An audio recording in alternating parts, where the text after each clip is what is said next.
Good morning, everyone. We can start the webinar in a couple of minutes.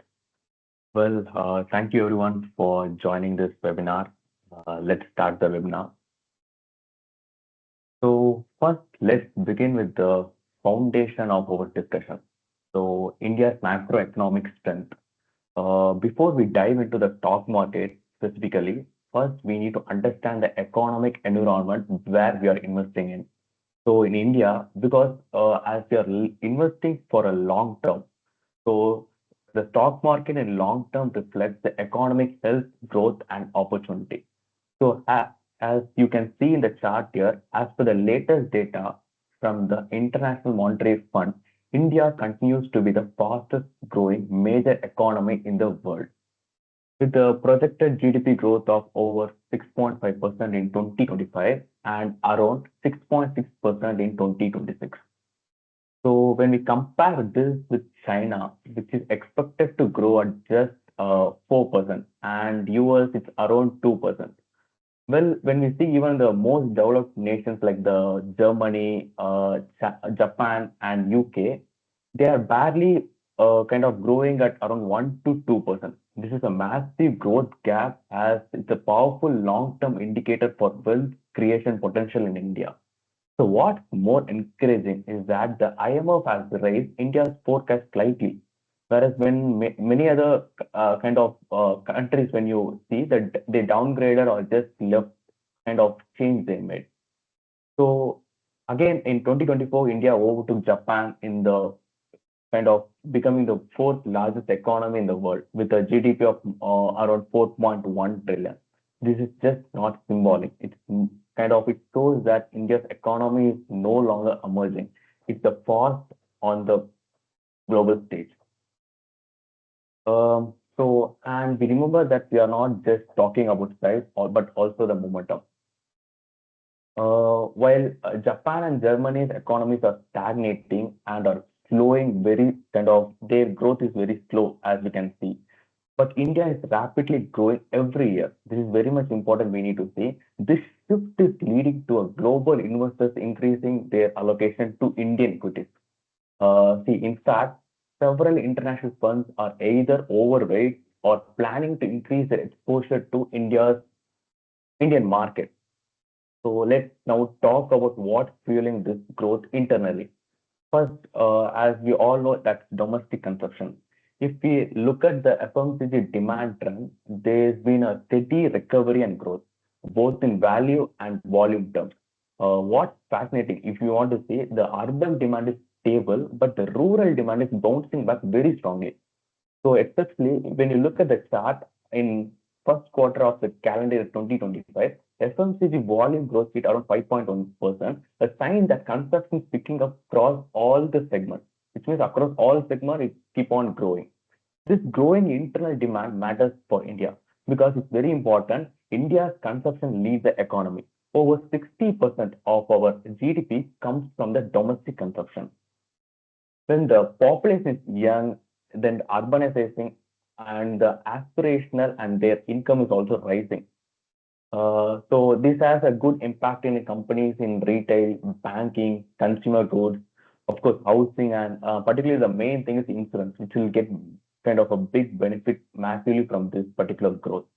There are the same sectors that dominate the Nifty 50 index and the Indian stock market.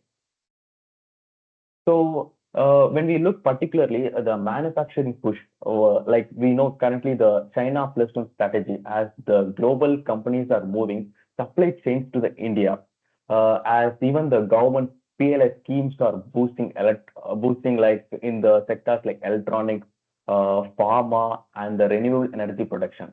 So this government focus, like a strong push in infra, railways, EVs, and energy transition and the capital market reform is a kind of creating a kind of a conducive environment for a long-term growth. So all of this is reflected in the rising corporate profits. Yes, of course. It has a good impact for government also, like increasing tax collection and expanding stock market participation and so. So what does this mean for us as an investor? When we invest in the Indian stock market, we are betting on this growth story, on kind of the arising kind of this rising consumption, kind of innovation, better governance, and the increasing global relevance. As the economy compounds at around like 6 to 7%, historically the equity market tend to outperform GDP by around like 2 to 3%. So leading to a potential kind of mathematical calculation of around 9 to 12% CAGR return in the long run. I mean, in long run, you can expect around 9 to 12% in the Indian stock market. This is why the long-term investment in Indian equities isn't just an emotional patriotic choice. It's an economic no better backed data. So it's everything data backed journey what the Indian growth story we are seeing right now. So India is just not a fast growing market anymore. It's kind of a now globally relevant, consumption led, and digitally transforming economy with a robust macro outlook. So when we look other kind of details like the GDP, when we saw then the kind of the youth population, what we are seeing right now. So the economic landscape, when we look kind of the GDP, which is around 6 to 7%, and the corporate profit tends to even grow much faster, where it just becomes the foundation for the long-term kind of a stock market compounding. And yeah, particularly I want to discuss something that India's youth advantage. The median age in India's kind of population is around 28. When we compare that with US, which is around 38, and that is with China, it's around 42. Where when you see even Japan and Germany, it's like around 47. This matters because young population consumes more, save more, borrow more, and are digitally active.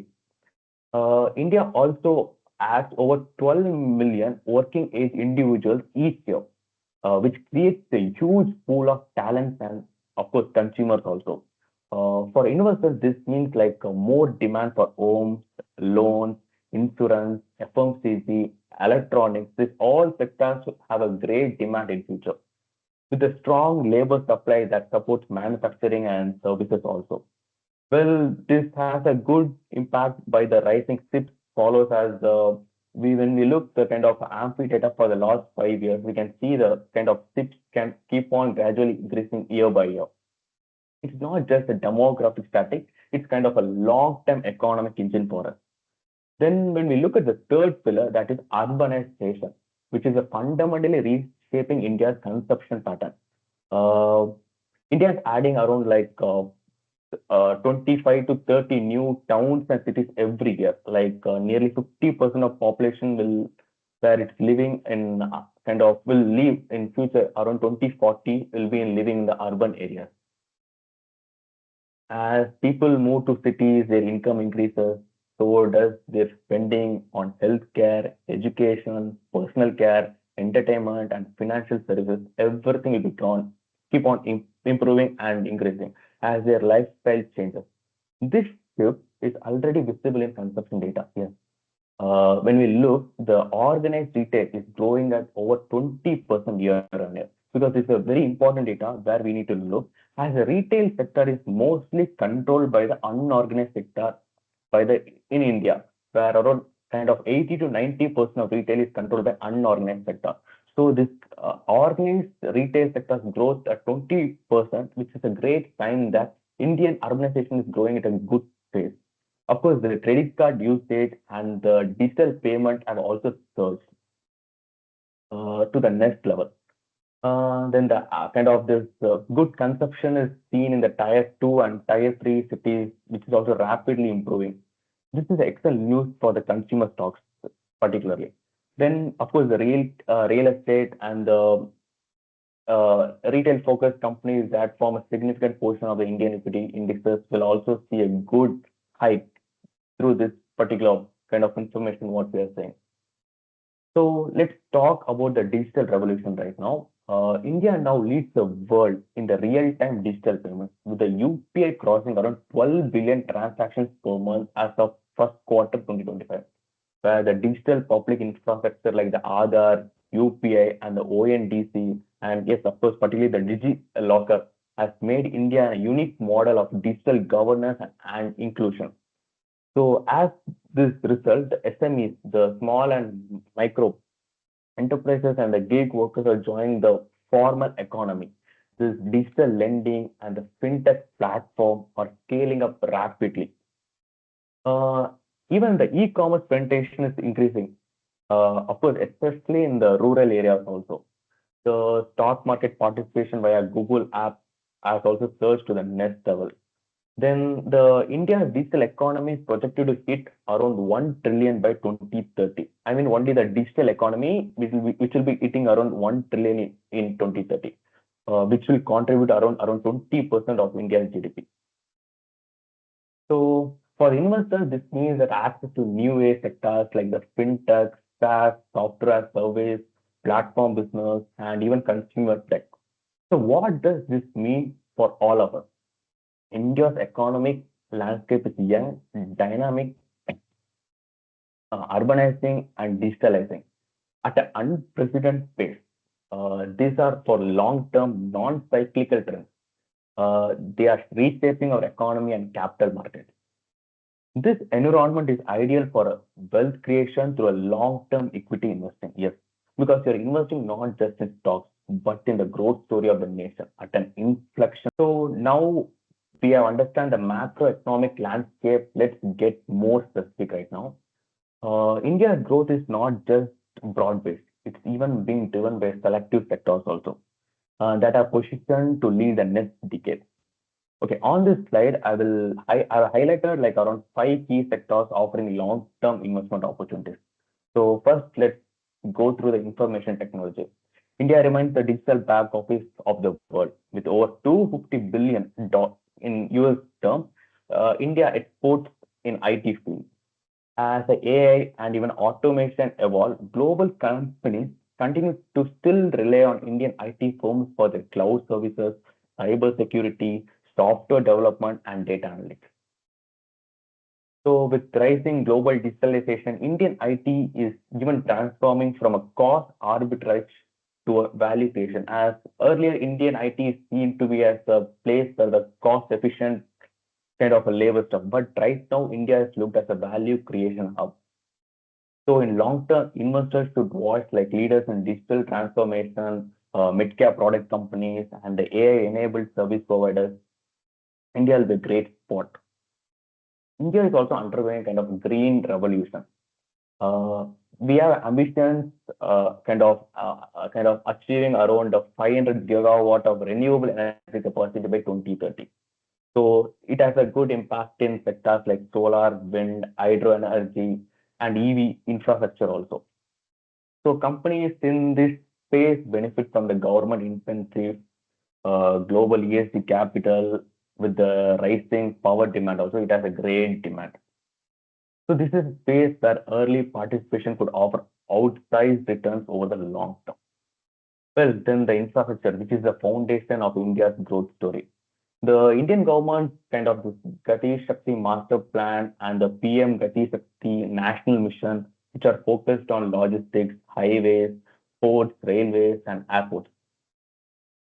The infrastructure investment boost, we all know that like it improves employment, connectivity, and consumption, where it has a direct benefit in the kind of industries like cement, steel, construction, and infra financing also. So for investors, this sector offers both cyclical growth and a policy tailwind that we need to understand. So then when we look, the India is the pharmacy of the world, and for a good reason, we supply over 20% of the world's generic drugs.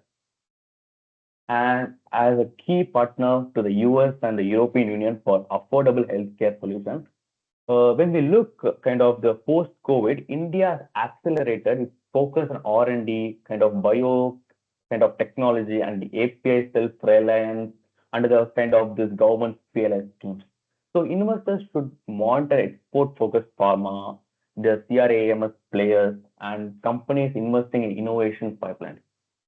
So when we come to a last point, that is the powerful long-term theme, India's consumption.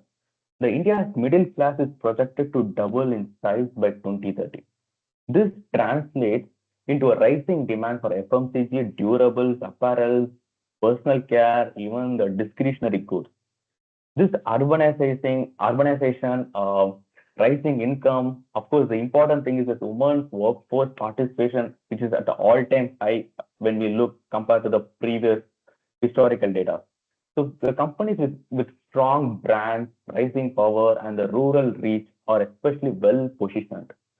So from tech and green energy now to infra and healthcare, the story of innovation, policy alignment, and the rising demand. This everything aligned with our India's growth story. So as an investor, identifying these themes early, investing in quality companies with strong execution can help us to rise the next decade of compounding.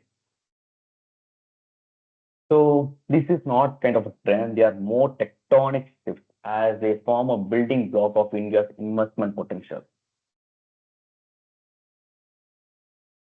Yes, as promising as India's long-term growth story is kind of great stuff, but every investment has some kind of impact. It can be through kind of a global risk or anything kind of an internal um, policy change and so. So it's important to access not just which can go right. Like we should also be ready that something can go wrong also.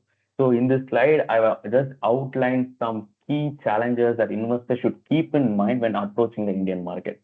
So the first thing what we need to see is the global economic slowdown. Yes, in as India is deeply integrated to the global trade system, a slowdown in the US, the Europe, and even in the China can reduce the demand for Indian exports, especially in sectors like IT, textile, then manufacturing. So, for instance, if the US cuts back on the tech spending, Indian IT firms may see a kind of a surge in their margins as they can get some pressure from the US division. So, investors should be mindful of this global growth forecast, how this may affect their export heavy stocks. So, next is the external inflation. India imports a significant portion of kind of commodities and raw materials. So when global inflation spikes due to the war, the supply chain disruption or rate hikes, it drives the cost of Indian companies also. So this can hurt the margin across sectors like especially like manufacturing, FMCG and logistics. Even if domestic inflation remains under control, which is around 4%, which is a great step done by the RBI, the imported inflation can still seep into our system. So India is a dynamic democracy with uh, which comes with the risk of policy and regulatory shift also. So something like a sudden change in the taxation, environmental laws, or the FDI norms can create uncertainty for the business. Something like any kind of change in pollution control have affecting our auto sector and so. So the windfall tax on energy producers or the changing e-commerce rules can impact valuations of stocks in overnight. We should be cautious with that also. So investors need to stay agile and track policy signals, especially ahead of elections or budget announcements. So lastly, there's a broader risk of geopolitical tension, kind of the instability what we are seeing, like a conflict involving like major economies like the Russia-Ukraine war, China-Taiwan tension, which can trigger global volatility.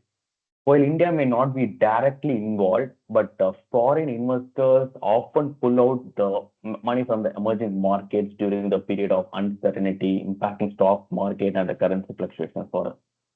So this is more about sentiment and perception, but it can lead to short-term corrections, which long-term investors should be prepared to ride out. So how should we view these challenges? This is the truth. Risks are not roadblocks, they are realities. Every market carries its own set of uncertainties. We need to kind of get to this. What matters is how we manage risk and stay diversified. That's very important. India's domestic growth engines gives it some kind of cushion against this global headwinds. Uh, Meanwhile, the policy reform and digital adoption, which can continue for a creation of a long-term tailwind for us. As an investor, we must build portfolios that are resilient, balanced, and informed by this macro risk. Um, so yes, we have explored the current economic landscape, sectoral opportunities, and even the risk involved. So now the big question is, should you still bet on India for long-term growth? Yes, as I said earlier, India continues to show strong economic potential with a GDP growth rate consistently ahead of major economies, robust domestic consumption, and the ongoing structural reforms, something like the India is not just emerging, it's the leading stock. And that the demographic dividend, the young population, digitally connected people that driving the demand, innovation, productivity. So if you look at the market, they have shown resilience and a good consistency. So despite the global volatility, the Indian stock market has delivered a strong long-term return for us. This is just not like a fluke. It's driven by a solid earning growth, expanding domestic participation, foreign investors' confidence. Well, Indian market depth and diversity continues to attract capital from people around the world. We also discussed the sectorial tailwind in our earlier slide that powers the story, from IT, from pharma to infra to renewable energy. And the India's economy isn't that kind of a one engine. It's a kind of a multi-cylinder machine. As in the long run, some sectors face global headwinds, others can pick up the slack. This sectorial balance makes India attractive for a diversified long-term investing. So despite the short-term global inflation, policy shifts, this geopolitical tension, long-term investing still favors India. Why? Because fundamentally we are remain more intact. The government is so pro-growth, businesses are scaling globally, and retail investors are more active and informed than even ever before, right? Because mostly right now, most of the people are more informed what's happening in the world. Even India offers both growth and stability, a rare combination that we can see in today. Because getting this both at the same market is very tough when we compare to other emerging markets. So yes, I would like to wrap up like India is not just with challenges, but it has its own strength to outweigh the risk. So India remains as a compelling opportunity. As always I say, invest wisely, diversify across sectors, and think for long term. So now I would like to you guys to go through some investment strategies like how to invest smartly. So in this slide, I've just outlined some four key strategies that can help investors, especially in a market like India, to build the wealth more sustainably. And when you look at the left side, you will be seeing a powerful chart, global stock market participation rate. This helps to frame that the opportunity in front of us. Let's take a moment to observe this chart. The US leads with around 55% of its population actively participating in stock market, followed by the Canada with around 49%, UK 33%. But when you look at India, it's only around 6% of our population is participating in equities. So that's less than half of even Vietnam or Portugal. What does this tell us? India's retail participation is still at the nascent stage. So there's a massive untapped potential. And for those of us already investing, we are still early. With a growing middle class, financial literacy, and the digital access, this number will rise. So will the market? Yes, of course. So let's start with the first strategy, the SIP, systematic investment plan. SIPs are not just about convenience. They help you to average out your cost over time. Instead of trying to time the market, buying low and selling high, you simply invest a fixed amount every month, right? During the market dip, you can buy even more units. In the market rise, you can buy you can buy the same pace. Over time, what happens? Your average purchase cost stabilizes. This helps to reduce risk. The most important thing is for an investor, what required is building discipline. It helps to build discipline within us. Especially for the salaried investors or a new entrant, tips are a great way to get into the stock market. The next thing is the diversification. It's often said that don't put all your eggs in one basket, like see, and this applies to investing too. Diversification, it can be like even spreading your money across asset classes, which is very important at the current market space where we are right now. We should have good diversification across equity, debt market, government securities, gold, of course, even REITs also. Sector, of course, I think sector diversification also plays a big role, like IT, pharma, infra, consumption, and energy also. So why this diversification is so important? Because not all sectors perform the same at all the time. For example, if the in the rate hike cycle, banking may perform well while consumption may slow. At the same time, at the asset diversification also, which helps to cushion your portfolio during downturns. If equity is falling, your debt and gold investment may still be stable or rise. This is a mindset kind of a shift what you guys think. Investing is not trading. It's very important. You need to keep in your mind. So the real wealth in the stock market is created by staying invested. So think about the best performing stocks or mutual funds. Those returns didn't happen in just 6 months. They took around 5 years, 10 years, or even 15 years to play out. And the Indian market, despite its ups and downs, has rewarded those who have stayed long term. So when we say long term, it's not just about holding, it's about riding out the volatility and letting compounding work its magic. So now just we invest long term doesn't mean we go on like autopilot mode. It's like we need to do some kind of periodic review, which is very critical. Ask yourself, like for every 6 to 12 months, are your goals or risk appetite is changing? Is any sector outperforming or underperforming significantly?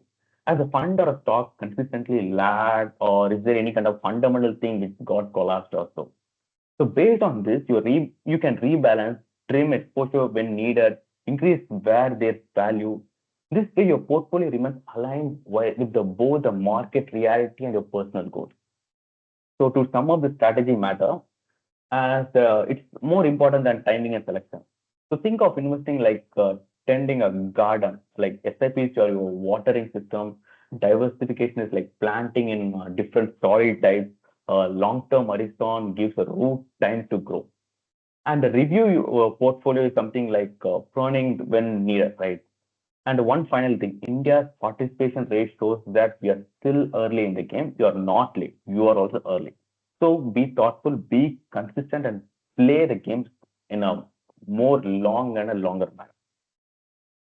So now let's bring all this together by answering a very important question. Who is M2W for? So it's very simple. M2W is for everyone. So whether you are just starting out or already on your investment journey, this program is designed to meet you where you are and take you where you want to go. Let's take a quick look at this roadmap. See, at the very beginning, we have the self-starter, someone with around no investment to 2 lakhs invested.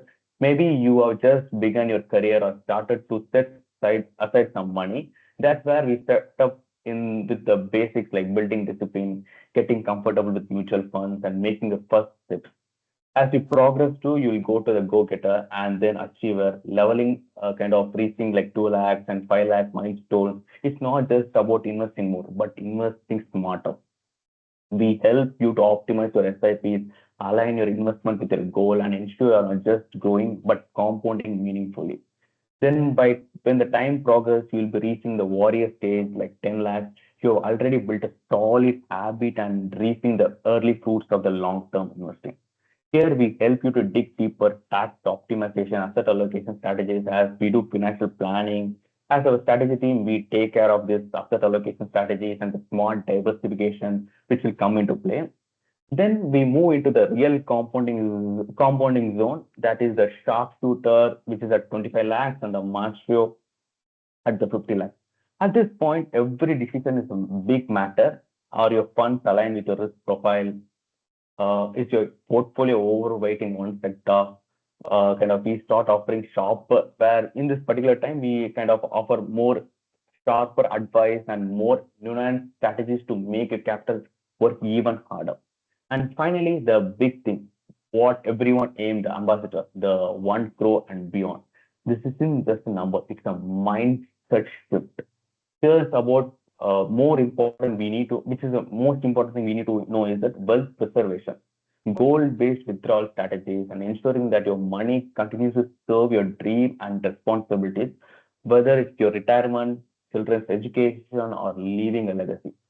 So no matter where you are today, MTW gives you a clear path, a guided journey, and a proven method to reach your financial milestone. At iThought, we are not just in the business of distribution of mutual funds. We are in the business of building financial confidence.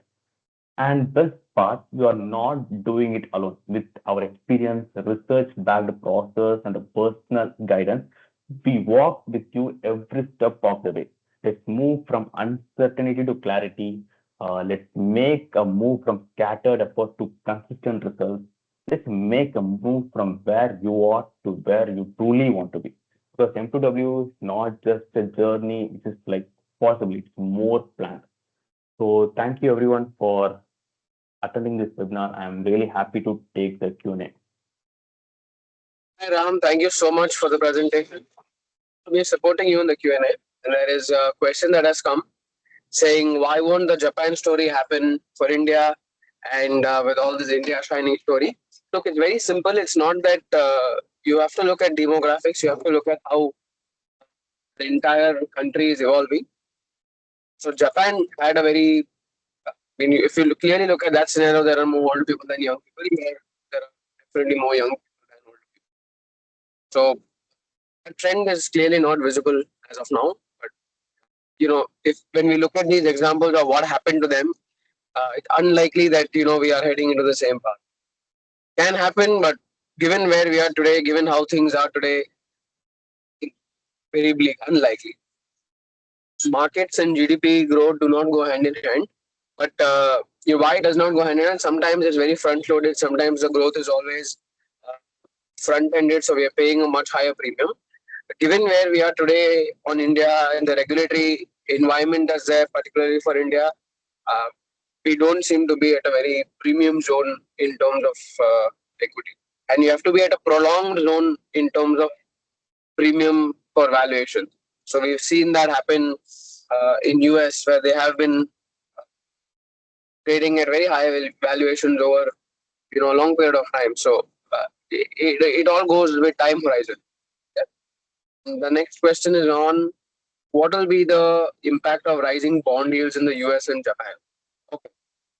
See, bond yields do work ahead, much ahead in terms of compared to equity, which means that your bond markets are always smarter than your equity markets, right? Because they're extremely long term. Once you hold it, it's difficult to really go out and sell off those papers.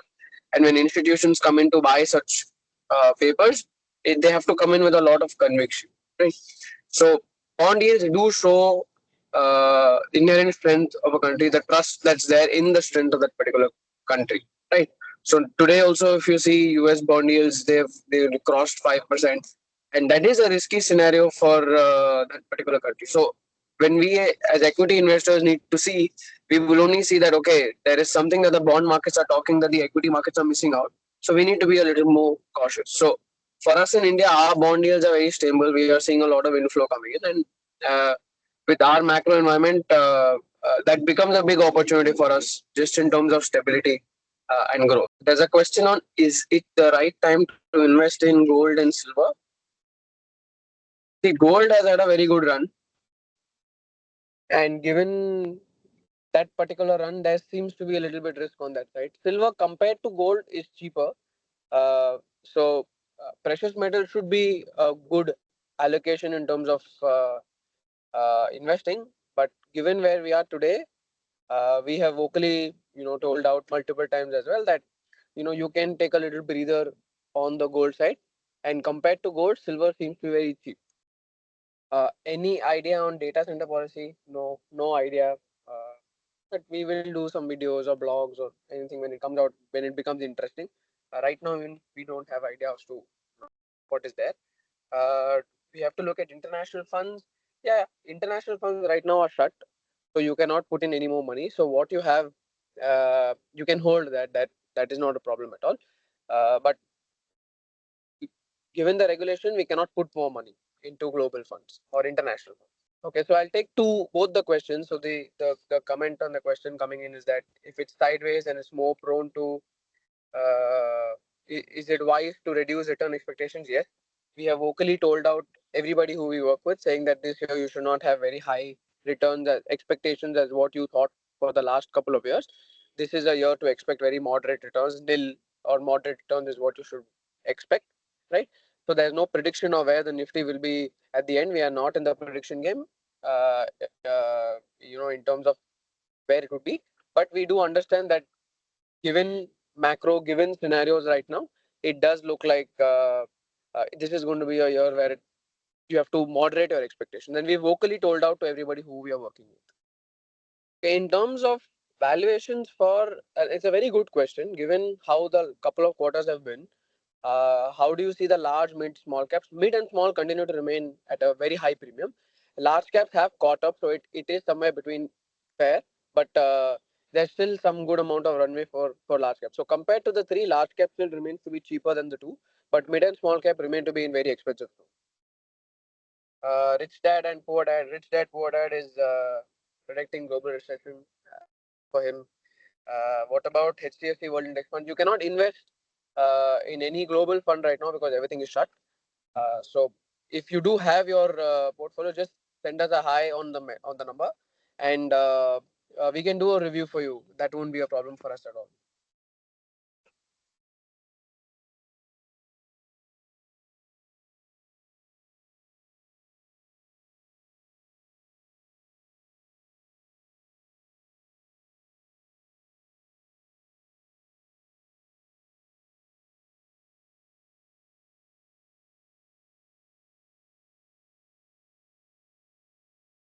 Okay, what are the value sectors in India?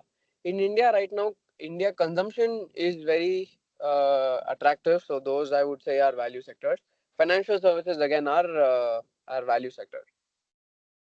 What is the ideal CAGR percentage? Look, at base case, you should always expect somewhere between 9 to 12%. Ram, can you do me a favor? Can you also project the Nifty vantage point so that it's easy, for uh, participants to know how to set an expectation? What is the bond yield worldwide? About five. US is about five Yeah, I'll percent. just go through that. I'm just getting Yeah. the data. Yeah. Yeah, Ram, you can just project the Nifty vantage point so I can answer the previous question as well. Okay, your comment is on higher P for consumption. See, the thing with consumption is that see, relative to its history, it is trading cheaper, right? Given how they were and how they are, relatively it is looking very cheap. So don't go based on just the absolute number of high P. We have to compare it to its history. We have to compare how the industry has evolved, and only then take that judgment call. Good feedback, sir. I will take it to the team. Just to change the webinar timing, in the evening, or at least one webinar in the evening. Usually we uh, do webinars for investors in the US, the UAE. All those are somewhat later during the day, and that definitely we will take this request.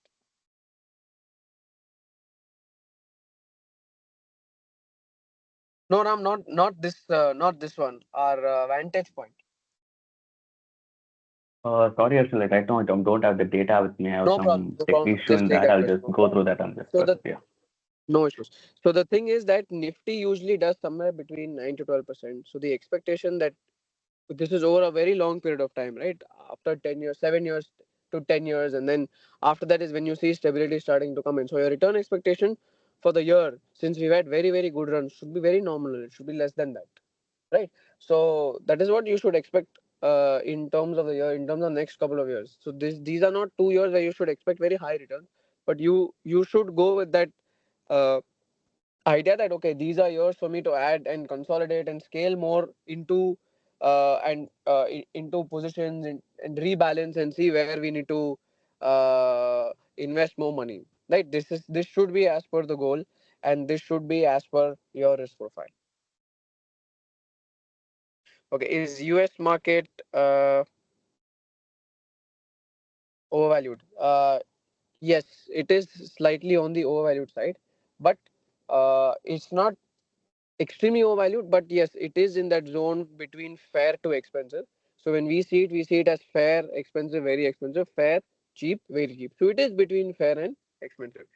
Uh, any idea when this limit will resume? No, there's no idea. There's no communication also sent. There's nothing, so we do not know. Okay, what about India compared to the world market? See, small and mid is definitely at a very high premium to all the world markets, and India also, compared to the world markets, remains to be at a slight premium. That is because of our growth rates. But in the Asia Pact, we do remain on the premium side. But more or less, compared to the rest of the world, we are at a slight premium. Okay. Can you elaborate on the service and the charges? So, Milestones2Wealth is a program built for investors to think big, right? And this is not just for small or big investors. It's for every investor to think big. Why? Because we realize that for you to build wealth in India, one, you have to set a particular target and you have to set a particular goal, right? So for you to be able to reach that goal, one, and for you to be able to set the next target, you need a lot of handholding. That level of guidance needs to be there for you, right? Ram, if you can go to this that part where we showed the roadmap, right? So depending on where you are in terms of your life and in terms of your financial journey, right? We help you to one achieve a particular milestone, and then start thinking of how you can achieve bigger and better milestones, right? As you go forward. So we set a target that for every investor we want to work with, we want to set a 1 crore target, right? So that your goals of, let's say, buying a house, or your education goal, or your travel goal, or your retirement goal, that should be easily be able to meet, right? Once you reach that 1 crore, we also started $1 million milestone, which is after you reach that 1 crore, right? We set that straight away, we set that target for you for 10 crores. How can you achieve uh, 10 crores? It's more of a behavior oriented program rather than a we can do this much percentage return, or we will be able to do very high returns for you to be able to achieve that. No, it is a completely behavior oriented program where you are the center and everything else works around you, tailor made only for you, as per your risk appetite, as per your goals, right? The charges for this are, we do not charge anything, because it is a distributor model. So we do regular plans, and it's completely on the mutual fund. It is completely regular plan, right? So we do not charge anything. We just get a commission from the AMC. Ram, thank you. This is the uh, slide that I was talking to you about. If you look at the first 3 years, you would have, look at the number of reds. Reds means there's a lot of volatility coming in. This is very true for every investor, right? This is the cycle of an investor. Like the first 3 years will always be very, very volatile depending on when you come in. Then the next couple of years, you'll see the volatility starting to come down. And then 7, 8, 9, 10 are crucial years. And then if you look at the 12th year onwards, there you see that you're somewhere able to compound stably between 12 to 15%. That is a very long term target that you need to set if you're investing in India. But for the first couple of years, when there are times where you had extremely good times, obviously that period going ahead will face a lot of volatility, and markets are volatile. Sometimes the volatility is lesser, sometimes the volatility is very high, right? So this is a period where volatility is supposed to be higher, right? We are going with our assumption that it will be higher. Hence, your return expectation should be very, very moderate. Okay, we'll leave the floor open for another minute or so. If there are further questions, please do put it in the chat box. We'll be very, very happy to address it.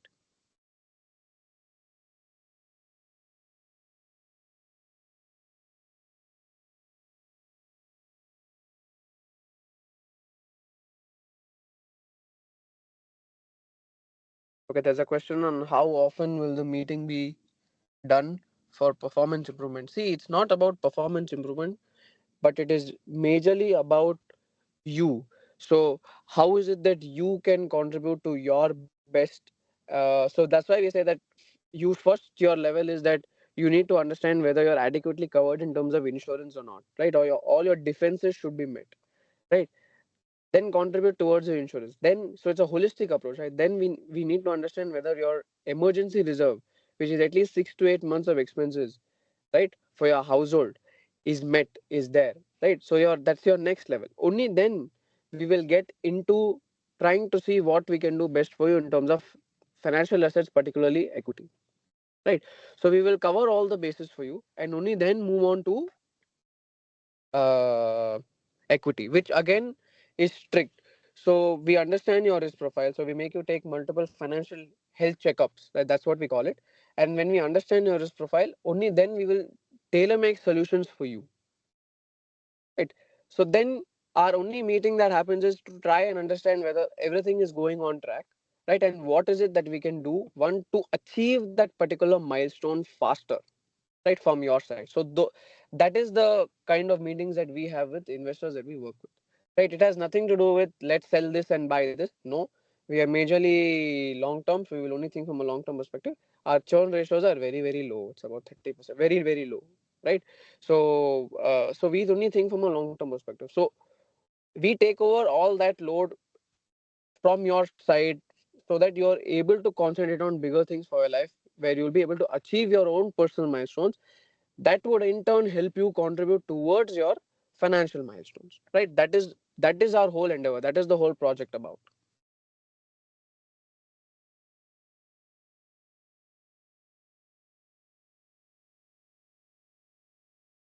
Shuffling of funds, we don't shuffle too many funds at all. That's the whole beauty of this whole thing. So it's tailor made for you, for your risk appetite and your risk profile. So it's not something that we will do outside of that particular boundary. All right, done. I don't think that we're getting any more questions. Done. Thank you all so much for your time. Have a great weekend ahead. Please do get in touch with us. So number is clearly put out. Do send us a hi, send us your query, send us your requirement, and our team will get in touch with you. Thank you so much. Thank you, everyone. Thank you, everyone, for participating. Thank you.